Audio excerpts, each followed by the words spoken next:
आज हम लोग बौद्ध धर्म के बारे में जानेंगे कि बौद्ध धर्म का उदय कहाँ हुआ, उसके वास्तविक संस्थापक कौन हैं और ये धर्म हमें क्या बताती है। तो इन चीजों को हम लोग जानेंगे बौद्ध धर्म के बारे में। रही बात बौद्ध धर्म की, तो इसके संस्थापक देखते हैं कि इसका वास्तविक संस्थापक किसने कौन है और इस धर्म को किसने लोगों के सामने प्रस्तुत किया। तो इसके वास्तविक संस्थापक की जब बात आती है तो वो है गौतम बुद्ध। कौन है? गौतम बुद्ध। यानी बौद्ध धर्म के संस्थापक जब आपसे कोई पूछेगा तो आप क्या बताएंगे? गौतम बुद्ध। अब गौतम बुद्ध के बारे में हम लोग जान लेते हैं। इसका जन्म कब हुआ? तो इसके जन्म की जब बात आती है तो 563 ईसा पूर्व, ईसा मसीह के 563 साल पहले ही इनका जन्म हो चुका था। जब स्थान की बात करते हैं तो ये लुम्बिनी, नेपाल में एक जगह है लुम्बिनी, वहां ये पैदा हुए। जब इनके जन्म स्थान की जब बात होती है तो इनका जन्म स्थान कौन है? लुम्बिनी है, जो कि नेपाल में पड़ता है। इसके बचपन का जो नाम है, बचपन के नाम क्या था इसका? तो बचपन का नाम था सिद्धार्थ और इसके पिता का नाम था शुद्धोदन। पिता का नाम क्या था? शुद्धोदन। माता का नाम जब देखते हैं तो माता का नाम था इसका महामाया देवी। माता का नाम क्या था? महामाया देवी। और इसकी मौसी का नाम था प्रजापति गौतमी। क्या था? प्रजापति गौतमी इसके मौसी का नाम था। यानी जब इसके माँ की मृत्यु हो गया तो उसकी परवरिश उसकी मौसी ने प्रजापति गौतमी ने की थी।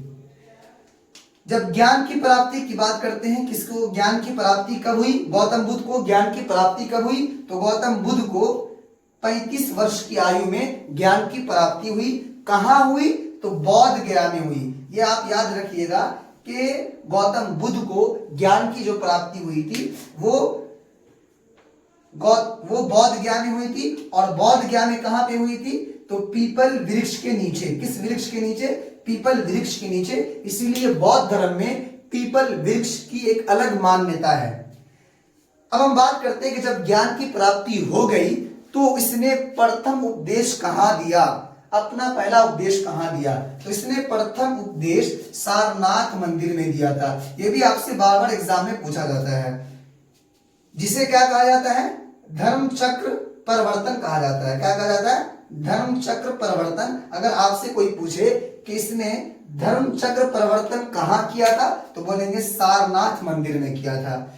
इसी तरह मृत्यु की जब बात आती है कि गौतम बुद्ध की मृत्यु कब हुई? तो उसकी मृत्यु 483 ईसा पूर्व को कुशीनगर में हुई। अगर मृत्यु स्थान पूछे कि उसकी मृत्यु कहाँ हुई तो बोलेंगे कुशीनगर में। इसके मृत्यु को क्या कहा जाता है? महापरिनिर्वाण। महापरिनिर्वाण कहने का मतलब हुआ कि उसकी मृत्यु हो गई। यानी उसकी मृत्यु अगर पूछे या महापरिनिर्वाण पूछे आपसे तो आप कहेंगे कि कुशीनगर में हुई। कब पूछे तो आपको डेट बताना है कि 483 ईसा पूर्व में हुई। आइए अब हम देखेंगे कि ये बौद्ध धर्म का सिद्धांत क्या है और ये क्या बताता है। तो बौद्ध धर्म के 4 सिद्धांत है, जिसे 4 आर्य सत्य के नाम से जाना जाता है। 4 आर्य सत्य। उनमें पहला क्या है? दुख। दुख कहने का मतलब कि बौद्ध धर्म कहता है कि पूरी दुनिया दुखों से भरा हुआ है। यानी महात्मा बुद्ध ने कहा कि पूरी दुनिया दुखों से भरा हुआ है। दूसरा दुख समुदाय, यानी दुख का कारण। तो दुख का कारण क्या है? तृष्णा है। दुख का कारण तृष्णा यानी कि इच्छा। यानी हम जितना इच्छा करेंगे उतना ज्यादा दुख में रहेंगे। तो ये दुख का कारण इच्छा बनता है। तीसरा दुख निरोध। दुख निरोध कहने का मतलब हुआ कि दुख को दूर करने का कैसे किया जाए। तो दुख को दूर करने का एक ही तरीका है कि इच्छाओं को त्याग देना। यानी इच्छाओं को त्यागना, यही क्या कहलाता है? दुख निरोध। यानी दुख से तभी बच सकते हैं आप जब इच्छाओं को त्याग दीजिएगा तब। चौथा सिद्धांत बताता है दुख निरोधक मार्ग। क्या बोलेंगे? दुख निरोधक मार्ग। यानी कि वो मार्ग जिनको अपना करके आप दुखों से मुक्ति प्राप्त कर सकते हैं, और वो उसी को अष्टांगिक मार्ग से भी जाना जाता है। यानी अष्टांगिक मार्ग आपसे पूछे क्या होता है तो आप ये बताइएगा, या फिर दुख निरोधक मार्ग, यानी दुखों से छुटकारा पाने का वो 8 रास्ता क्या है, उसी को अष्टांगिक मार्ग कहते हैं। उनमें सबसे पहला है सम्यक दृष्टि। सम्यक दृष्टि कहने का मतलब सही समझ।